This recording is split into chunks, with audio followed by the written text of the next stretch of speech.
কৰ্তন নহয় গাঁও দিয়া হৈছে 19খন গাঁও অলপ পিছত আমাৰ নটিফিকেশ্যন ওলাই যাব গাঁওখিনিৰ নাম মই মনত ৰখা নাই আপোনালোকে পাই যাব কিন্তু এই 19খন গাঁও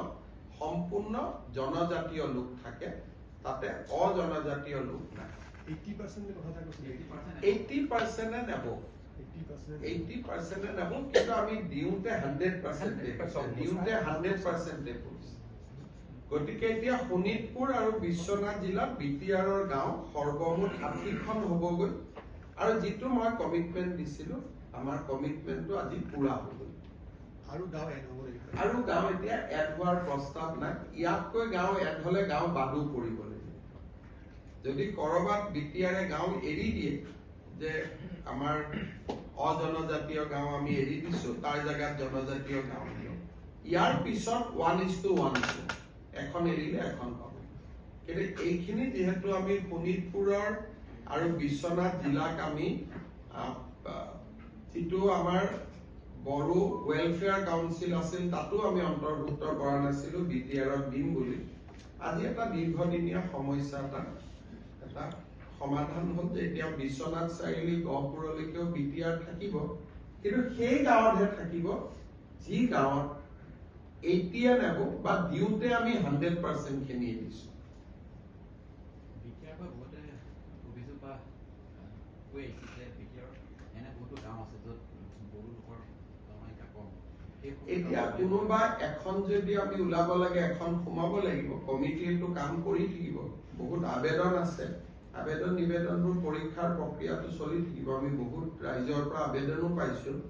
কিন্তু এইখিনি আমাৰ দিবলগীয়া আছিল আমি দিলো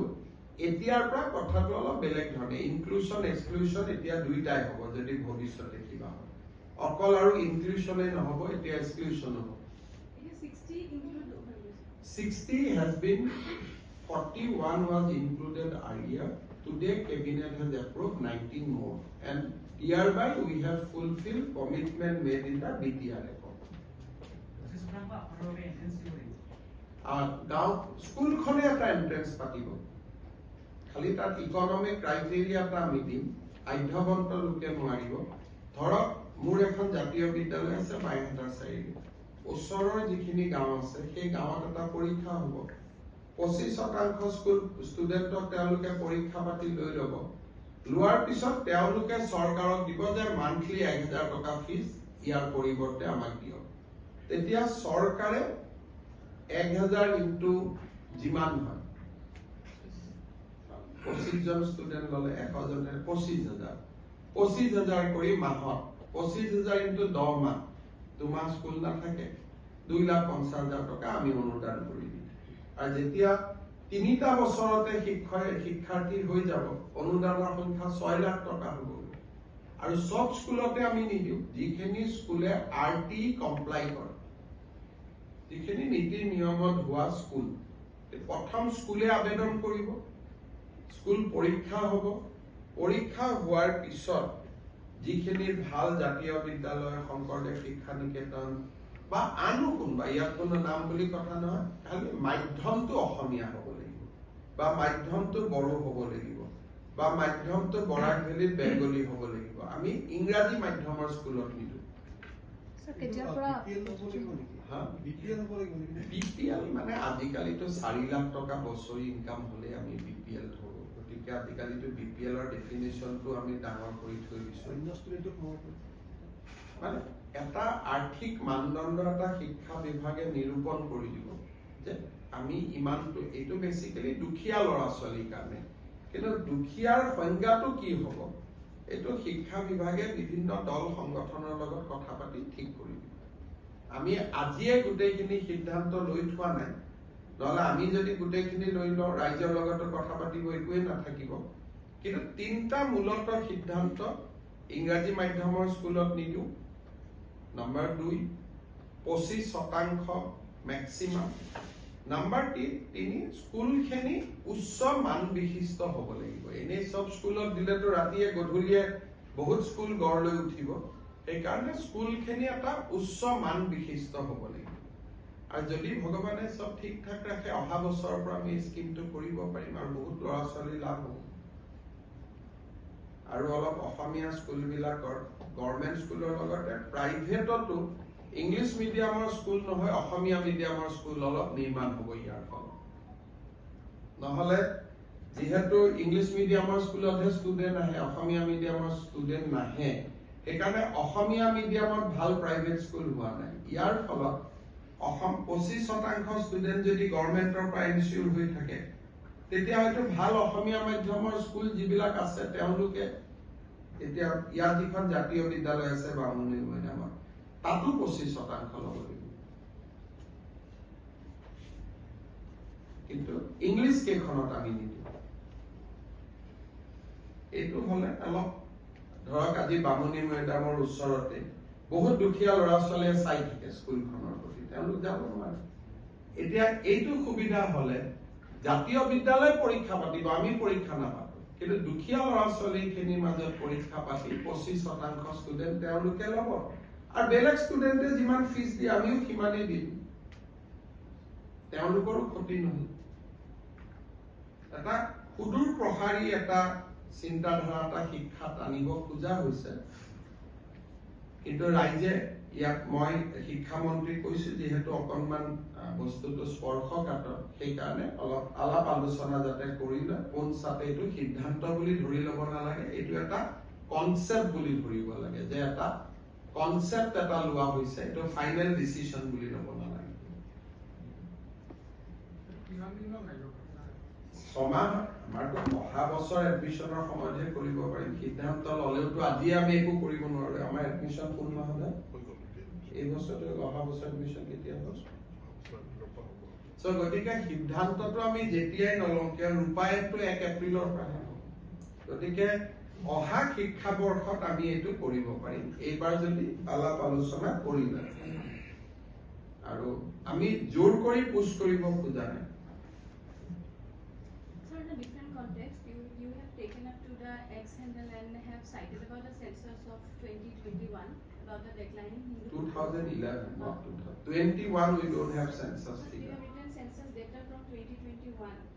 Will be projected a more revealing data. Will be. Will be projected. This So is the as data of this is the data up to 2011, which is official. Whatever I have given here, it is nothing, it is not that I have managed it something. It is official data of Bangladesh census as well as Government of India census. Both the census says that in Assam, during 1951 to 2011, Hindu population has declined by 9.23%. And in Bangladesh, it is declined by 13%. Almost the decline is almost in a similar trend. Hindu জনবসতি বাংলাদেশত 13% কমিছে 2011 51 ইয়াত পাকিস্তানটো সোমাই আছে যেহেতু 51 এখন পাকিস্তান আছিলে কিন্তু 51 পৰা 71 লৈকে টোটাল জনবসতি তাতে 13% কমিছে আৰু অসমত জনবসতি কমিছে 10%. কাৰণটো মই কেনেকে কম ইয়াত হিন্দুৰ সংখ্যা কমি গৈ আছে এটা কিয় কমি গৈ আছে সেইটো আমাৰ তাতে বেলেগ এখন গ্ৰাফো আছে তাৰ মুছলমান সংখ্যা বাঢ়ি যোৱাটো আছে তাৰ নেক্সট ডাটাটো পাব গ্ৰীনত বেসিক্যালি ডেমোগ্ৰাফিক শিফট বুলি যিটো কয় ডেমোগ্ৰাফিক ইনভেশন বুলি কয় সেইটোৱে দুইটা ডেটা আছে তাত কিমান মুছলমান বাঢ়ি আছে কিমান হিন্দু কমি আছে কিন্তু মুছলমান বাঢ়াৰ সংখ্যাটো কলে মোক সাম্প্ৰদায়িক বুলি কয় কাৰণে মই হিন্দু কমাটো দি পাইছো সেইটো শব্দ কলে বেয়া পাই কাৰণে এইটো শব্দ মই কোৱা নাই আৰু একেটা কথাকে মই দুই ধৰণে লিখি দিছো আৰু these are real time আৰু দিনত মই কৈছিলো এতিয়া আপোনালোকে মোৰ টুইটাৰ হেণ্ডেলত জোৰাবাটৰ মাটিটো গোটেই satellite data di disu time lapse satellite data আপোনালোকে চাব পাৰে মই USDM ৰ এৰিয়া তো আৰু গোটেই জোৰাবাটৰ time lapse data from 2008 কেনেকে পাহাৰখন পৰিৱৰ্তন হৈছে মই গোটেইটো দেখাই দিছো আৰু 2024 ই একদম আমাৰ শব্দটো ভাল নহয় কিন্তু এখন নাঙঠ পাহাৰত পৰিণত হৈছে এইটো মই আৰু এইটো স্যাটেলাইটৰ ডাটা এইটো মই ইয়াতে এখন দি থৈ দিছোঁ আপোনালোকে চাব পাৰে আৰু চনবিলাকো দিয়া আছে প্ৰত্যেকটো চনত কেনেকৈ পৰিৱৰ্তন হৈছে এই গোটেই গ্ৰীণটো এনেকৈ পাহাৰটো ভাঙি ভাঙি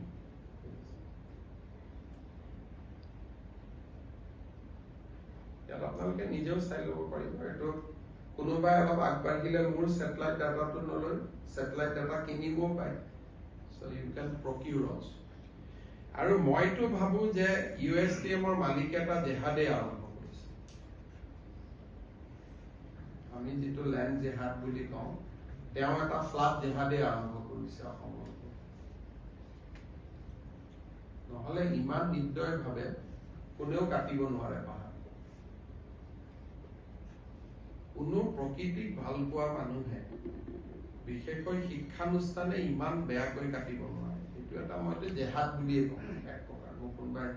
ভাল পায় বেয়া পায় আৰু উপায় নাই কিন্তু এইটো এটা ডেলিভাৰেট বুলিও মই বিশ্বাস কৰোঁ কাৰণ নহলে পাহাৰখন ৰাখিও ধুনীয়াকৈ আৰ্কিটেক্ট মাতি গছ গছনি ৰাখিও বিল্ডিং বনাব ড্ৰেনেজ কৰিব পাৰে ধুনীয়াকৈ গছ গছনিৰ মাজত আশ্ৰম টাইপ বনাব পাৰি বিভিন্ন ধৰণে আজিকালি হিলছতো শিক্ষানুষ্ঠান হোৱাৰ আৰ্কিটেক্ট আছে তেওঁতো আৰ্কিটেক্ট ইউজ কৰে খালি বুলডোজাৰ লগাই ধাৰ মাটিবোৰ কাটি দিছে আৰু চান্স লৈছে মেঘালয় কিন্তু কামটো হ'ল অসমৰ ল'ৰা ছোৱালীবিলাকে পঢ়ে কালিৰ পৰা যদি গুৱাহাটীৰ ল'ৰা ছোৱালীবিলাকে পঢ়া বাদ দি দিয়ে আৰু গুৱাহাটীৰ অধ্যাপক অধ্যাপিকাসকল যদি তাত যোৱা বাদ দি দিয়ে তেতিয়া গুৱাহাটীৰ কৃত্ৰিম বানপানী তাতে খতম বস্তুটো বনাই লৈছে মেঘালয়ত ব্যৱসায়টো অসমৰ ওপৰতে নিৰ্ভৰশীল মেঘালয়ৰ ষ্টুডেণ্ট তাত কোনো নপঢ়ে হাৰ্ডলি 10% নপঢ়ে মই দেখা নাছিলো কিবা এখন ফাংচন পাতোতে মই গৈ মইতো আচৰিতে হৈ গলো প্ৰথম তাৰ পিছত আকৌ মেডিকেল বুলি যোৱা 2 বছৰত মইতো 3 বছৰ আগত গৈছিলো 2 বছৰততো আৰু বগৰাই আৰু এইটো স্যাটেলাইট ডাটা তেওঁ না কৈতো লাভ নাই আৰু স্যাটেলাইটটোৰ পিকচাৰটো আৰু মই বনাব নোৱাৰো 2011 চনত 2011 দহৰ ফটোটো মই বনাব নোৱাৰো স্যাটেলাইট হ'ব ভাল কথা নহয় ইমান হিন্দু মানুহ কংগ্ৰেছত যায় নহলে দুদিন পিছত ৰাজীৱ ভৱনত আপোনালোকেও ভাত খাব নোৱাৰা গতিকে অন্তত অলপ হিন্দু মানুহ গৈ আপোনালোকেও ভাত খাব পৰা এটা পৰিৱেশ হৈ থাকিলেতো ভালেই না আপোনালোকৰতো মন যাব কেতিয়াবা সাংবাদিকতা কৰি ভাত এসাঁজ পালে খাবৰ কাৰণে নহলে 5 বছৰ পিছত আপোনালোকে ইনকুৱাৰী কৰি ভাত খাব লাগিব গতিকে 2-এজন হিন্দু মানুহ যদি তাতে যায় আৰু দলটোক ধৰি ৰাখিব পাৰে এইটো আদৰণীয় আৰু যদি বিজেপিৰ সৰুৰ পৰাই সংঘৰ আদৰ্শৰে আদৰ্শিত ব্যক্তি যায় সেইটোতো আৰু ভাল কিজানি পৰিৱেশটো অলপ বদলাব পাৰি গতিকে মই অশোক শৰ্মা হওক বা আন যিসকল যাব ওলাই আছে তেওঁলোকক মই শুভেচ্ছা দিছো যে গৈ কিবা এটা ভাল কৰক তাতো যদি ভাৰত মাতা জয় হ'ব পাৰে সেইটো একো বেয়া কথা নাই ইউএছডিএমৰ বিষয়টো মেঘালয় চৰকাৰৰ লগত কিবা আলোচনা মই আজি কনৰাড চাংমা ডাঙৰীয়াক চিঠি এখন দিছো আৰু ৰাতি মই তেওঁক আজি লগো পাম কিন্তু তেওঁলোকে আমাৰ কথা শুনি কিমান নিজে কৰিব পাৰিব মই নাজানো কাৰণ অলৰেডি বহুত কৰিয়ে পেলালে গতিকে এতিয়া কি কৰিম উপায়টো হ'ল যে এটা আমাৰ ল'ৰা ছোৱালী নগলে ঝামেলাটো মৰিব তেতিয়া এইবিলাক বিল্ডিঙো বন্ধ হৈ যাব নিজে নিজে গছ গছনি আৰম্ভ আমাৰ মানুহবিলাক তাত গৈ থাকিব নালাগেতো ঠিক হৈ যাব ইয়াতে ক'ব পানী উঠিছে আৰু ৰাতিপুৱা গৈ তাত যদি চাকৰি কৰি থাকে তেতিয়াহ'লে দুইটাটো নিমিলিব গতিকে কিছুমান বস্তুৰ উত্তৰ হ'ল ইকনমি যে অৰ্থনৈতিকভাৱে উত্তৰ দিব লাগে তেতিয়া বহুত বস্তু ঠিক হৈ যায় মানে গুৱাহাটীৰ বানপানীৰ মুখ্য কাৰণ ইউএছডিএম বুলি ক'ব মুখ্য কাৰণ বুলি কোৱা এটা কাৰণ মুখ্য বুলি কোৱাটো ভুল কথা ন সেইটো কিয় ক'ব আমাৰ গুৱাহাটীটোতো বৰষুণ হয় গুৱাহাটীটোতো আমি আমাৰ সমস্যা আছে কেতিয়াবা আপোনালোকে গুৱাহাটীৰো বাহিনীখন চাব কেনেকে বিল্ডিং ওপৰত বনাই দিছে গতিকে আমাৰ মানুহৰোতো সমস্যা আছে কিন্তু বৰষুণ নোহোৱাকৈ পানী হোৱাৰ মুখ্য কাৰণটো নাই। এটা সমস্যাটো হ'ল বৰষুণ হলে পানী হোৱাটোৰ আমি দোষী, কিন্তু বৰষুণ নোহোৱাকৈ যে পানী হয় সমস্যাটো সেই। স্যাৰ আজি আপুনি টঙৰা সত্ৰলৈ গৈছে, পানী বহুত হৈছিল, কি দেখিলে আপুনি? পানী দেখিছো আৰু কি কৰিম। স্যাৰ তাৰ ড্ৰেইনবিলাক এইটো ড্ৰেইন যদি ডাঙৰ কৰিব খোজো মই ৱাল ভাঙিব লাগিব, মানে ভাঙিব দিব। এইবিলাক সমালোচনা কৰি থাকিবতো সহজ। সৰু ড্ৰেইনটো ডাঙৰ কেনেকে কৰিম? বহলাব লাগিব, মানুহৰ ৱাল ভাঙিব লাগিব, সত্ৰখনৰে ৱাল ভাঙি ডাঙৰ কৰিব লাগিব। কোনে ভাঙিব দিব? এইটো গৈ গ'ল আৰু এইটোৱে কাৰণে সমস্যাৰ লগত যুঁজি থাকিব লাগিব। কিবা মটৰ লগাব লাগিব, পাম্প ছেট লগাব লাগিব। কৈছে আমচিঙতো সমস্যা এটা, কিন্তু এতিয়া মই আমচিঙত গৈ কি কৰিব পাৰো? এটা আলোচনা কি কৰিব? তাতে আমাৰ অসমীয়া মানুহবিলাক বহি আছে, মই কাক ভাঙিব যাওঁ? কেনেকে ভাঙিব যাওঁ? তেতিয়াতো এবাৰ অলপ শিল খাকুত হাত দিওঁতে আপোনালোকে কিমান ভিডিঅ' বনাইছে। গতিকে আপোনালোকে মোক ইলেকশ্যন হৰুৱাবৰ কাৰণে আমচিং কিয় কৰি থাকে?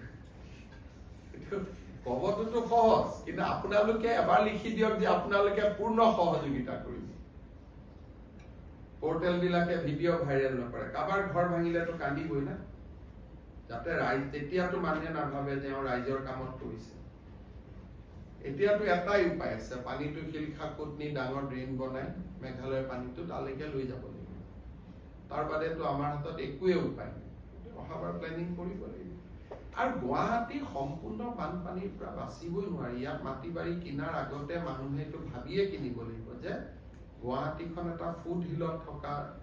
প্ৰদেশ। যেনেকে দিল্লী বা মুম্বাইত বিভিন্ন কাৰণত বানপানী হয়, আমাৰ ইয়াতো কৃত্ৰিম বানপানী হ'ব, কিন্তু 2-3 ঘণ্টাত আমি পানীটো উলিয়াই দিব পাৰো, বা 4 ঘণ্টাত আমি উলিয়াই দিব পাৰো। কিন্তু যোৰাবাটত এইটো চলি থাকিলে আমি নোৱাৰো, তাৰ কোনো উপায় নাই। আৰু এইটো ইছ্যু পলিটিকেল কৰা কথা নুঠে। এইটো কিছুমানে মই দেখিছো যে পলিটিকেল কৰিব খুজি আছে। এইটো পলিটিকেল নহয়। এইটো মোৰ আগততো 3-4জন মুখ্যমন্ত্ৰী হৈ গৈছে, কোনেওতো পাৰা নাই নহয়। এইটো it is not a political issue. এইবিলাক পলিটিকেল ইছ্যু কৈ পেলাই কি লাভ আছে? এইটোক লৈ পেলাই আনন্দ পাব নালাগে। আপোনালোকে যিমান ব্যস্ত হৈ যায় দেখুৱাই মিলাই TRP ল'বৰ কাৰণে, সেইটো ইছ্যু এইটো নহয়। আপোনালোকে দুইফালে বাজে নহয়। আমি কিবা এটা কৰিলে আপোনালোকে কৰাটোতো ধৰিব। ধৰক আজি কোনো এতিয়া টঙৰা সত্ৰৰ কথা কৈছে, কিন্তু কালি যদি মই সত্ৰৰ ৱালখন ভাঙি দিওঁ আপোনালোকে কি ক'ব? শংকৰদেৱ মাধৱদেৱৰ ৱাল ভাঙি দিলে, হিমন্ত বিশ্ব শৰ্মা অমুক তমুক ভাগৱতক সন্মান নকৰে, এইটো নিউজ কৰিব দেন। আপোনালোকতো ৰেডি না দুইফালে বজাবৰ কাৰণে, গতিকে হয়নে নহয়? ঠিক আছে, হ'ব।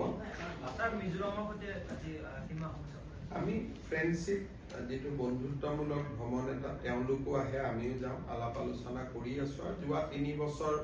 আমি এটা শান্ত অৱস্থাত ৰাখিব পাৰিছো। গতিকে আজি অতুল বৰা ডাঙৰীয়া আইজলত গৈছে, মুখ্যমন্ত্ৰীক লগ পাব, তাৰ পলিটিকেল লিডাৰশ্বিপক লগ পাব, আলাপ আলোচনা বন্ধুত্ব যিটো ৰাখিব লাগে। সীমান্তৰ পৰা সাংঘাতিক বাংলাদেশী ইনফিল্ট্ৰেশ্যন হোৱাৰ কথা চলি আছে, এতিয়ালৈকে হোৱা নাই। আমি সুৰক্ষিত কৰি আছো। আপোনালোকৰ টিম এটা যাবও পাৰে বাংলাদেশ বৰ্ডাৰ। আমাৰ অসমৰ বৰ্ডাৰটোলৈকে যোৱা কোনো বাধা নাই। গতিকে অসম পুলিচে যি ধৰণে ডিউটি কৰি আছে, BSF যি ধৰণে ডিউটি কৰি আছে, আপোনালোকৰ টিভি টিম এটাও তাত যাব পাৰে। যে কিবা মানুহ আহিছে নেকি বা গৈছে নেকি। এতিয়ালৈকে যি মানুহ আহি আছে তাৰ পাছপোৰ্ট ভিছা আছে অসমত, পঢ়িব গৈছিল ষ্টুডেণ্ট। বাকী এজনো অহাৰ খবৰ আমাৰ লগত নাই। যদি আপোনালোকৰ লগত আছে আমি ভেৰিফাই কৰিব পাৰোঁ। সাংবাদিক বন্ধু বান্ধৱীসকল, আজি আমাৰ কেবিনেটত কেইবাটাও সিদ্ধান্ত হয়, কিন্তু মই এটা বিশেষ সিদ্ধান্তৰ বিষয়ে দুটা বিশেষ সিদ্ধান্তৰ বিষয়ে আলোচনা কৰিবলৈ আপোনালোকৰ মাজত আহিছোঁ। মই এনেই সৰু কৈ গৈছোঁ যিকেইটা আমাৰ নৰ্মেল সিদ্ধান্ত হয়। মৰাণ আৰু মটক স্বায়ত্তশাসিত পৰিষদৰ বৰ্তমানৰ সদস্য সংখ্যা 22 জন। কেবিনেটে 2খন স্বায়ত্তশাসিত পৰিষদৰ যিটো আমাৰ সমষ্টি 22ৰ পৰা 27লৈকে বৃদ্ধি কৰিবৰ বাবে সিদ্ধান্ত লয়। ইয়াতে কেবিনেটে আৰু এটা বিশেষ সিদ্ধান্ত লৈছে যিটো মই আপোনালোকক ক'ব খুজিছোঁ। এইটো হৈছে অসমৰ স্কুলবিলাকত গ্ৰেজুৱেট টিচাৰ ছায়েন্স আছিলে আৰু গ্ৰেজুৱেট টিচাৰ আৰ্টছ আছিলে। কিন্তু আমি এটা অনুভৱ কৰিছোঁ যে স্কুলসমূহত যদি অংকৰ এজন শিক্ষক নাথাকে তেতিয়াহ'লে শিক্ষা ব্যৱস্থাটো শক্তিশালী হ'ব নোৱাৰে। আগতে গ্ৰেজুৱেট টিচাৰ ছায়েন্সজনে বিজ্ঞানো পঢ়াইছিল, অংকও পঢ়াইছিল। কিন্তু বহু সময়ত বটানীত যিজন গ্ৰেজুৱেট টিচাৰ হয়, জুলজিত যিজন গ্ৰেজুৱেট টিচাৰ হয়, তেওঁ অংক পঢ়াব নোৱাৰিবও পাৰে।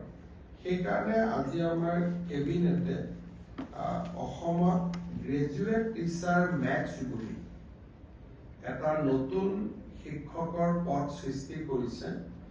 আৰু এই গ্ৰেজুৱেট টিচাৰ মেথছত আমি 1764 গৰাকী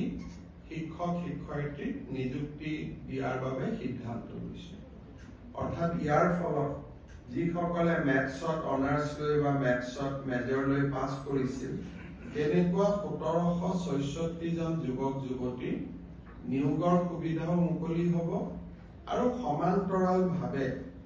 আমাৰ বিদ্যালয়সমূহৰ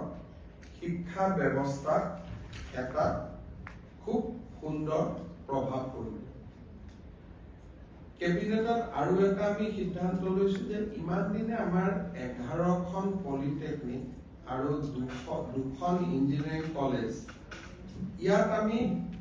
আউটচোৰ্চ হিচাপত 3য় আৰু 4ৰ্থ শ্ৰেণীৰ কৰ্মচাৰীবিলাক লৈ আছিলোঁ। এতিয়া আমি এনেধৰণৰ 221টা 3য় আৰু 4ৰ্থ শ্ৰেণীৰ পদ আমি গভৰ্ণিং বডিসমূহক ল'বৰ কাৰণে আমি অনুমতি দিছোঁ আৰু তেওঁলোকৰ দৰমহা আমাৰ বাজেটৰ পৰা পোনে পোনে দিব পৰা হ'ব। তেওঁলোকে আৰু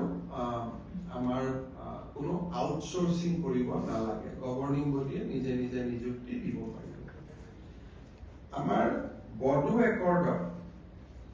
এটা ক্লজ আছিলে যে BTRৰ সীমা শোণিতপুৰ জিলাৰ বড়ো অধ্যুষিত অঞ্চলসমূহকো সামৰি ল'ব। যোৱা বছৰ 15 আগষ্টত মই ঘোষণা কৰিছিলোঁ যে 60খন নতুনকৈ গাঁও আমাৰ বড়োলেণ্ডত বা BTRত আমি অন্তৰ্ভুক্ত কৰিম।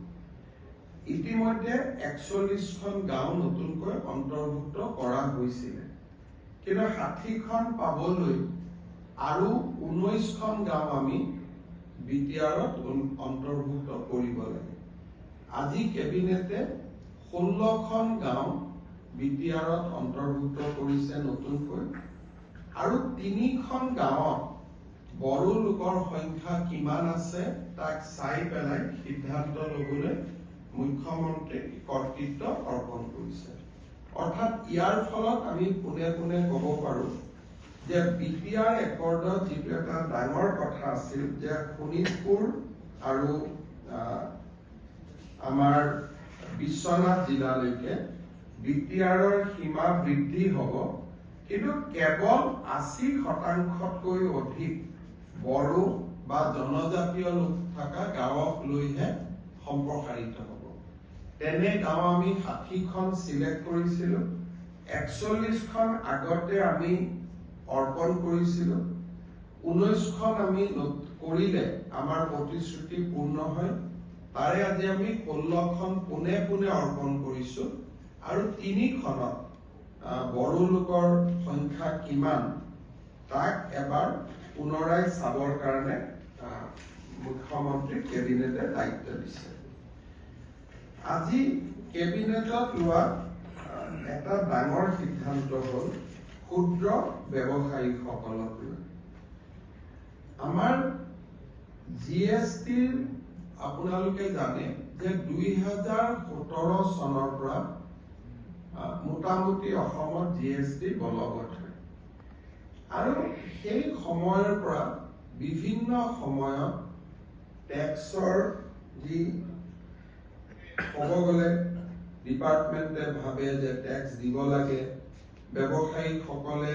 নতুনকৈ GST আহিছে, নীতি নিয়ম গম পোৱা নাছিলে। এই ধৰণৰ বিভিন্ন পৰিপ্ৰেক্ষিতত 2017-18 চনত 28,390খন টেক্স ৰিয়েলাইজেশ্যনৰ নটিচ ইছ্যু হৈছিল। 2018-19 চনত 36,801খন টেক্স ৰিয়েলাইজেশ্যনৰ নটিচ ইছ্যু হৈছিল। 2019-20 39,168 আমাৰ টেক্স ৰিয়েলাইজেশ্যনৰ নটিচ ইছ্যু হৈছিল। 2020-21 চনত 3,937খন টেক্স ৰিয়েলাইজেশ্যনৰ নটিচ ইছ্যু হৈছিল আৰু 2021-22 2,852খন টেক্স ৰিয়েলাইজেশ্যনৰ নটিচ ইছ্যু হৈছিল। অৰ্থাৎ যোৱা বছৰ অক্টোবৰ মাহত অসমত 1,11,148 গৰাকী ব্যৱসায়ীৰ বিৰুদ্ধে GST ৰিয়েলাইজেশ্যনৰ নটিচ ইছ্যু হৈছিল। সেই সময়ত ইলেকশ্যনৰো পৰিৱেশ আছিল। আমি যেতিয়া নিৰ্বাচনৰ প্ৰচাৰ অভিযানৰ কাৰণে গৈছিলো তেতিয়া সৰু সৰু ব্যৱসায়ীবিলাকে আমাক আহি লগ কৰিছিল যে মোক 5,000 টকা মোৰ GST আছিল, এতিয়া সুদে সৈতে মোৰ 1 লাখ টকা হ'লগৈ। মূলতঃ এই গোটেই ব্যৱসায়ীবিলাক ক্ষুদ্ৰ ব্যৱসায়ী আছিল। মন্ত্ৰী অশোক সিংহাল আৰু মন্ত্ৰী অজন্তা নেওগৰ নেতৃত্বত আমি এখন কেবিনেট কমিটি গঠন কৰি দিছিলো আৰু কেবিনেট কমিটিখনে অসমৰ গাঁৱে ভূঞে আৰু বিভিন্ন স্থানত বিশেষকৈ জিলা সদৰসমূহৰ বিভিন্ন ব্যৱসায়ীৰ লগত গৈ বিভিন্ন স্থানত সাক্ষাৎ কৰিছিলে। তাৰ উপৰিও আমাৰ টেক্স অফিচাৰসকলৰ লগতো তেওঁলোকে আলাপ আলোচনা কৰিছিলে আৰু আলাপ আলোচনা কালত এটা কথা প্ৰমাণ হৈছিলে যে বহু ক্ষেত্ৰত যিটো ছফটৱেৰৰ পৰা নটিচ যায় তাত এটা সীমা নথকা কাৰণে 1,000 টকা কোনোবাই নিদিলেও নটিচ যায়, 50 কোটি টকা নিদিলেও নটিচ যায়। সীমা এটা নিৰ্ধাৰণ কৰি নোথোৱা কাৰণে বহুত ক্ষুদ্ৰ ব্যৱসায়ী তাতে নটিচ গৈছিল। আজি কেবিনেটে এটা সিদ্ধান্ত ললে যে যদি 5 লাখ টকাতকৈ অধিক টেক্স ভেলু হয় তেতিয়াহে ছফটৱেৰৰ বেচিছত নটিচ যাব। ইয়াৰ ফলত ভৱিষ্যতে ক্ষুদ্ৰ ব্যৱসায়ীসকল আমাৰ যিটো বিগ ডেটা এনালাইচিছৰ ওপৰত আমি নটিচ পঠাওঁ তাৰ পৰা তেওঁলোকে ৰেহাই পাব। পুৰণা গোচৰসমূহো কেবিনেটে খুব ভাল কৰি পৰ্যালোচনা কৰে আৰু পৰ্যালোচনা কৰাৰ পিছত কেবিনেটত এটা কথা ওলাই যে আমি অকণমান আমাৰ হাতত এটা পাৱাৰ আছে 161 অফ GST Act। এই পাৱাৰটো যদি আমি খুব জুডিচিয়াছলি যদি আমি পূৰণ কৰিব পাৰো তেতিয়াহ'লে 2017-18 চনৰ 10,484টা কেছ আমি ড্ৰপ কৰিব পাৰো আৰু অলপ যদি জুডিচিয়াছলি যদি আমি চাওঁ 2018-19 চনৰো আমি 15,529টা কেছ আমি ড্ৰপ কৰিব পাৰো আৰু 19-20-21-22 আমি যেতিয়া বিগ ডেটা এনালাইটিক্স সফটওয়্যাৰৰ প্যাৰামিটাৰটো আমি 5 লাখ টকা থৈ দিম তেতিয়া হলে তাতো আমি বহুত ব্যৱসায়ীয়ে ক্ষুদ্ৰ ব্যৱসায়ীখিনিয়ে এই নটিছৰ পৰা হোৱা যিটো তেওঁলোকৰ গাত বোজা আহি পৰিছে উইথ ইন্টাৰেষ্ট তাৰ পৰা তেওঁলোকে মুক্ত হ'ব পাৰিব সেই কাৰণে আজি কেবিনেটে সিদ্ধান্ত লৈছে যে জিএসটি ডিপাৰ্টমেন্টে 161 যিটো জিএসটিৰ আন্ডাৰ সেকশন 161ত আমাৰ যিটো অধিকাৰ আছে ৰেক্টিফিকেশন সো মটো ৰেক্টিফিকেশন সেই অধিকাৰটো ব্যৱহাৰ কৰি আমি ক্ষুদ্ৰ ব্যৱসায়ীসকলক এই নটিছৰ পৰা আমি ৰেহাই দিম আৰু স্বাভাৱিকতে ব্যৱসায়ীসকলৰ বাবে ই এটা বিৰাট ডাঙৰ সিদ্ধান্ত বিভিন্ন সময়ত ব্যৱসায়ীসকলে তেজপুৰ তিনিচুকীয়া ডিব্ৰুগড়ত সমদল ওলাইছিল প্ৰতিবাদ কৰিছিল কাৰণ 1,11,000 মানে বহুত লোকৰ ওপৰত এনেকুৱা নটিছ গৈছিল আৰু যিটো আমি ভাবো যেহেতু খুব কম টকা আৰু ইয়াত বহুত ৰেভিনিউ ইনভলভমেন্ট নাই গতিকে আমি মানুহখিনি আন্ডাৰ সেকশন 161 আমি প্ৰযোজ্য কৰি আমি তেওঁলোকক ৰেহাই দিব পাৰিম অজন্তা নেওগ আৰু অশোক সিংঘালৰ যিখন কেবিনেট কমিটি তেওঁলোকে যিটো পৰামৰ্শ আগবঢ়াইছিল যে অসম চৰকাৰৰ সো মটো পাৱাৰ আন্ডাৰ সেকশন 161 টো প্ৰয়োগ কৰিব লাগে কৰি 5 লাখ টকাৰ তলৰ ক্ষুদ্ৰ ব্যৱসায়ীসকলক আমি এই নটিছৰ যিটো কাঠামো তাৰ পৰা আমি ৰেহাই দিব লাগে কেবিনেটে অতীতৰ কেছখিনিও ৰেহাই দিব সিদ্ধান্ত লৈছে আৰু ভৱিষ্যতৰ কেছখিনিও ৰেহাই দিবলৈ সিদ্ধান্ত লৈছে তাৰ ফলত পুৰণা নটিছ পুৰণা জৰিমনাৰ পৰা সৰু সৰু ব্যৱসায়ীবিলাক মুক্ত হ'ব মই ভাবো যে 1,11,000 মানুহৰ ভিতৰত প্ৰায় 90,000 লোক পুনে বেনিফিটেড হ'ব কেবিনেটৰ এই সিদ্ধান্তৰ কাৰণে আৰু আজি সেই সিদ্ধান্ত কেবিনেটে গ্ৰহণ কৰে তাৰ ফলত বহু ব্যৱসায়ী যিটো তেওঁলোকৰ চিন্তা আছিল দুশ্চিন্তা বুলিয়ে ক'ব লাগিব সেই দুশ্চিন্তাৰ পৰা তেওঁলোকে বাচিব পাৰিব আনহাতে যিবিলাক ডাঙৰ ব্যৱসায়ী আছে এবভ 5 লাখ যাৰ নেকি দিবলগীয়া আছে বা ইন্টাৰেষ্ট হলে পায় তেনেকুৱা কেছবিলাক আমি ৰেহাই লাইনত যাব দিয়া নাই সেই কেছবিলাক যাতে ভাল কৰি অনুসন্ধান কৰি এটা লজিক্যাল কনক্লুজনলৈকে আনে তাৰ কাৰণে আমি জিএসটি ডিপাৰ্টমেন্টক নিৰ্দেশ দিছো এইবিলাক আজিৰ কেছ নহয় 24-25-23-24 কেছ নহয় বহুত পুৰণা কেছ আছিল মানুহখিনিৰ এটা সমস্যা হৈ আছিল আজিৰ পৰা সমস্যাটো তেওঁলোকৰ বহু পৰিমাণে দূৰ হ'ব আৰু এইখিনিৰ ভিতৰতে কোভিডৰ সময়খিনিও সোমাই আছিল গতিকে বহুতখিনি ব্যৱসায়ী আজি এটা মানসিক অশান্তিৰ পৰা ৰক্ষা পায় শেষত কেবিনেটে আজি এটা শিক্ষা বিভাগক এটা নিৰ্দেশ দিছে খুব ইম্পৰ্টেন্ট ডিসিশন যে আমাৰ অসমৰ বহুত অঞ্চলত স্থানীয় মাধ্যমত কিছুমান ভাল স্কুল গঢ় লৈ উঠিছে শংকৰদেৱ শিশু নিকেতন জাতীয় বিদ্যালয় বিভিন্ন আমাৰ বৰাক ভেলীত সৰস্বতী শিশু নিকেতন হ'ব বিভিন্ন বিদ্যালয় য'ত নেকি ভাল স্থানীয় ভাষাৰ শিক্ষানুষ্ঠান গঢ় লৈ উঠিছে আজি আমি শিক্ষা বিভাগক নিৰ্দেশ দিছো যে সেই বিদ্যালয়সমূহৰ 25% সিট চৰকাৰে লৈ ল'ব পাৰে আৰু চৰকাৰে ষ্টুডেন্ট নিদিয়ে গাঁওখনৰে দুখীয়া 25% লৰাই এডমিশন ল'ব পাৰে নেকি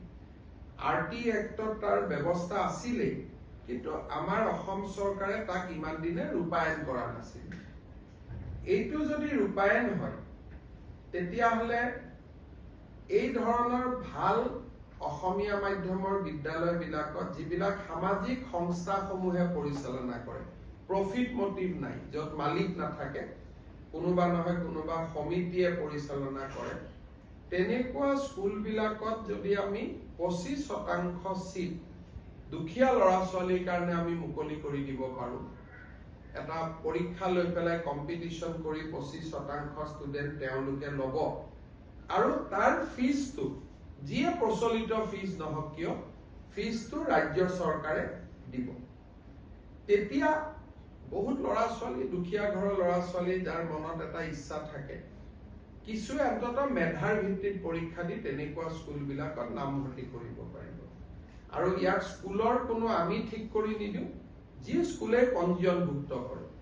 কোনোবাই ক'ব পাৰে শংকৰদেৱ স্কুলৰ কাৰণে মৰম কৰিলে তেনেকুৱা নহয় স্কুলখনেও পঞ্জীয়ন কৰিব লাগিব যে হয় এইটো আঁচনিৰ অধীনত মই 25% ষ্টুডেন্ট ল'ব খুজো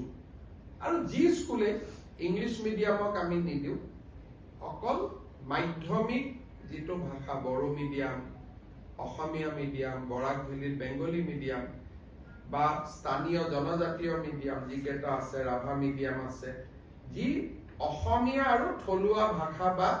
বৰাক ভেলীত বেংগলী ভাষাত কৰে তেওঁলোকৰ সেই ধৰণৰ স্কুলেহে ইয়াত আবেদন কৰিব পাৰিব আৰু এইটো হৈ গ'লে বহুত ল'ৰা ছোৱালীয়ে গুণগত শিক্ষা পাব পাৰিব গতিকে এই ক্ষেত্ৰতো এইখনতো আমি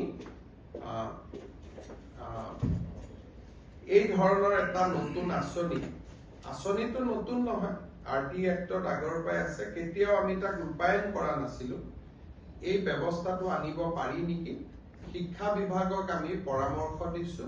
আৰু শিক্ষা বিভাগকো আমি বিভিন্ন সংগঠন বিদ্যানুৰাগী সংস্থাৰ লগতো ইয়াত কথা পাতিব দিছো কোনে কোনে আমি সিদ্ধান্ত লোৱা নাই তেখেতসকলে অহা এমাহৰ ভিতৰত অসমৰ বিভিন্ন শিক্ষানুৰাগী সংগঠন সাহিত্য সভা বিভিন্ন জনৰ লগত আলোচনা কৰি কেবিনেটত এটা পূৰ্ণ প্ৰস্তাৱ আনিব আজি মাত্ৰ আমি প্ৰাৰম্ভিক প্ৰস্তাৱ এটা আমি ক্লিয়াৰ কৰিছো যদি ৰাইজে বেয়া পায় আমি ড্ৰপ কৰি দিব পাৰো ৰাইজে ভাল পালে ইয়াক আমি ৰাখিব পাৰো কিবা আপোনালোকৰ প্ৰশ্ন থাকিলে